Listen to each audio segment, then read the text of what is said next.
Science cannot explain Mary's greatest miracle. This is something that every Catholic should know about, but most Catholics don't. This miracle is so incredible that if it weren't scientifically validated with living witnesses, I don't know if I would believe it. On August 6, 1945, the first atomic bomb ever to be used in warfare went off in Hiroshima, Japan. It killed 140,000 people instantly and vaporized everything within a mile radius. Except just 8 blocks from ground zero, 1 kilometer, there was a house that was inexplicably left standing. And inside of that house were 8 Jesuit priests. Now, this is where things start to get interesting because the science doesn't lie. Dr. Stephen Reinhardt, a nuclear physicist with the US Department of Defense, investigated this case, and here's what he found. At their location, the temperature would have reached 2,000 degrees Fahrenheit.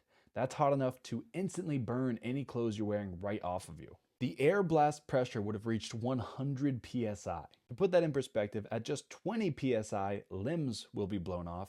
At 80 psi, even reinforced concrete is toast, and they were exposed to 100 psi. And they had no serious injuries to speak of. Now, obviously this scientific data is almost unbelievable, but what's more incredible is what the priests themselves actually had to say about this. Father Hubert Schiffer, who was the leader of the community, said this: "It was like being, quote, hurled through the air, whirled about like a leaf in autumn wind. And when he opened his eyes, everything around him was leveled to the ground." But despite all of this, he had no injuries except for a few scratches. And on top of this, the doctors who investigated him told him he would soon die of radiation poisoning, but he lived another 30 years in perfect health. After investigating, Dr. Reinhardt was so amazed he said this, quote, "There are no physical laws to explain why the Jesuits were untouched.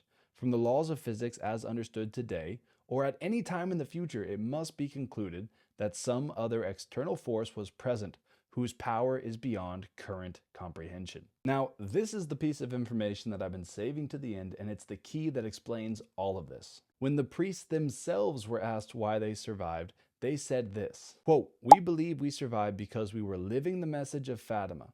We lived and prayed the rosary daily in that home." The most powerful weapon ever created by mankind, a device that released the power of 15,000 tons of TNT, creating temperatures hotter than the sun, was powerless before the Blessed Virgin Mary. To put it simply, the rosary is more powerful than any nuclear bomb. And the Blessed Virgin Mary promises her special protection to anyone who prays the rosary daily. These 8 priests were living proof. So I challenge you to learn from this story and start to pray the rosary every day, and send this to a friend who you want to join you. God bless.